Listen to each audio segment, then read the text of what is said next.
Sementes de fé.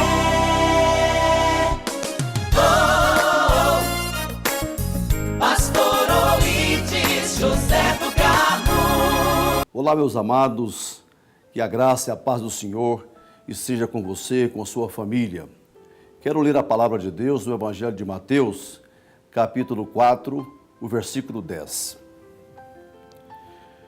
Então Jesus lhe ordenou: retira-te, Satanás, porque está escrito: ao Senhor teu Deus adorarás e só a Ele darás culto. Muito bem, eu tomo nessa oportunidade esse versículo, esse texto da palavra de Deus, para estar falando de algo que nós temos registrado na palavra de Deus, na Bíblia Sagrada, de capa a capa, que é a condenação veemente de Deus a respeito da idolatria. A pessoa adorar, ter outro objeto de culto, senão o próprio Deus. Deus é misericordioso e Ele entende o ser humano. Muitas vezes Ele é tolerante conosco em muitas situações, mas se há algo que Deus não abre mão, é de reservar para Ele a única adoração.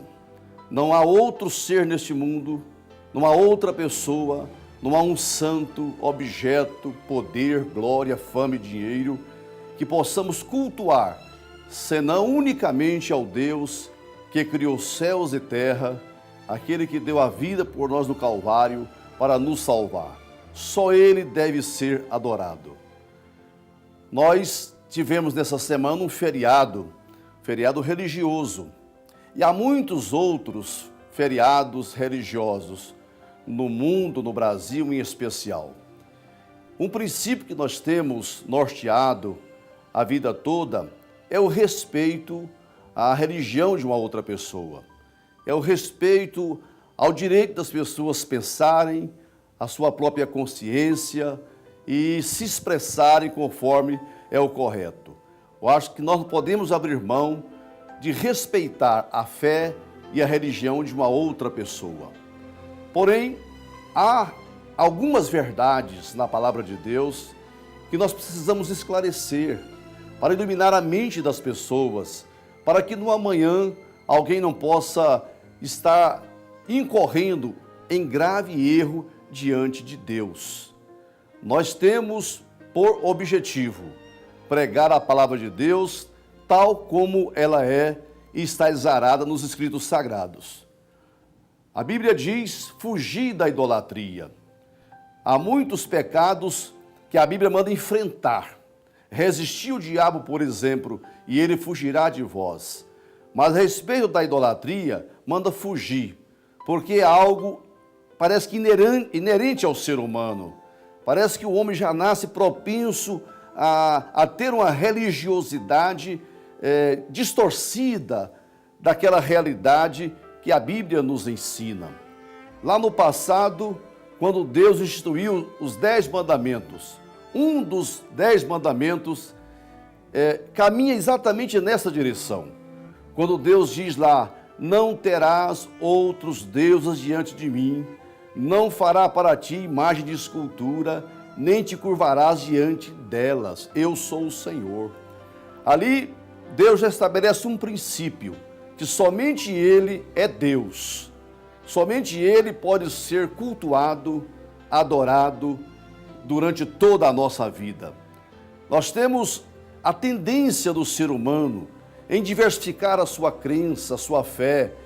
Para cada situação, ele se apega a um Deus, a um santo, a um objeto de culto, parecendo que Deus não é suficiente para resolver todos os problemas, para suprir as nossas necessidades, e precisa se apegar a este ou aquilo, ou este ou aquele.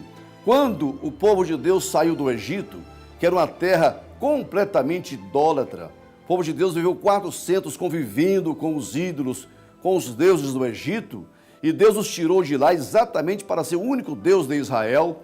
Numa certa altura da caminhada do povo de Deus, foi necessário o líder Josué reunir aquela nação para dar um basta na idolatria. Então Josué disse: olha, nós temos que decidir hoje a quem vamos servir. se aos deuses aos quais serviram nossos pais no Egito, ou se ao Deus que nos tirou do Egito. E Josué concluiu dizendo: eu e a minha casa já tomamos uma decisão, nós serviremos ao Senhor que nos tirou da terra do Egito. Há um outro exemplo na Bíblia, quando o povo de Deus, já na terra de Canaã, enveredou pelo caminho da idolatria, adorando outros deuses, foi necessário o profeta Elias reunir todo aquele grupo de profetas de Baal e de Azera e fazer um desafio. Até quando cocheareis entre dois pensamentos? Se o Senhor é Deus, segue-o. Se Baal é Deus, sirva a ele. Nós precisamos decidir. Nosso coração não pode estar dividido no culto. Há um só que tem que ser cultuado, não pode ser duas pessoas. O próprio Jesus ensinou para nós dizendo: não podeis servir a dois senhores. Você não pode servir a Deus e a Mamon. Muitas vezes a riqueza se torna um objeto de idolatria, de culto, de adoração das pessoas, que cultua o Deus dinheiro, o Deus riqueza, também está errado. Outras pessoas cultuam o poder, a fama, a glória deste mundo, posições desta terra e não coloca Deus como prioridade na vida dele, como em primeiro lugar, quando a palavra já nos dizia lá: buscai em primeiro lugar o reino de Deus e a sua justiça. Quantas pessoas estão correndo hoje atrás de outro Deus, de outro Senhor, de outro objeto de culto, ferindo frontalmente o coração bondoso de Jeová. Nós sabemos que Israel um dia voltou para o cativeiro e desta feita na Babilônia, exatamente devido à idolatria, o culto a outros deuses. E o Senhor permitiu aquela escravidão na terra da Babilônia para extirpar de vez do coração daquela nação essa tendência de adorar outro Deus, senão o Senhor nosso Deus. Mas o ser humano é propenso a isto. Vejam vocês que quando o anjo do Senhor terminou de trazer toda a revelação do Apocalipse para João, João falou que ele caiu aos pés do anjo para adorá-lo. O anjo disse: não faça isto, eu sou conservo teu e de teus irmãos. E o anjo concluiu dizendo: adora a Deus. Então veja aí, o anjo não aceitou a adoração, e ninguém nessa vida deve aceitar, porque a palavra diz por Jesus aqui: ao Senhor teu Deus adorarás e só a Ele prestarás culto. Temos que ter muito cuidado em relação a isto, para não tirar o Senhor do foco, do centro do culto, do centro da nossa adoração, porque esta é uma verdade revelada por Deus em toda a sua palavra, em toda a Escritura Sagrada. Aqui nesse texto que eu li, Satanás quis se colocar como alvo da adoração, ofereceu os reinos do mundo e a glória dos reinos para Jesus. Em troca, ele queria que Jesus se curvasse diante dele e o adorasse. Mas Jesus não aceitou aquilo, dizendo: vai-te, Satanás. Devemos correr com todo ídolo, devemos mandar embora todo objeto de adoração. Vai-te, Satanás, ao Senhor teu Deus adorarás e só a Ele prestarás culto. Que Deus possa nos libertar, tudo por Jesus, nada sem Jesus.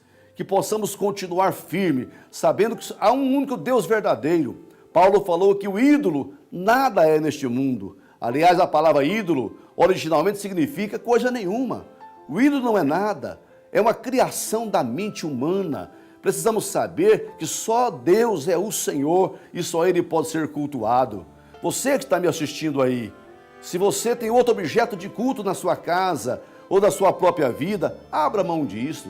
Deus está dizendo: convertei-vos, abandone os seus ídolos, volte para mim, e você verá a mão do Senhor estendendo em sua direção e suprindo todas as suas necessidades. Creia, Jesus é mais do que suficiente para todos nós.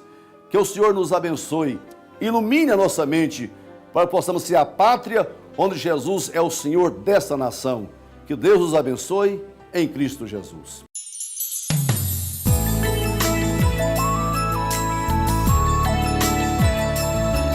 Sementes de fé.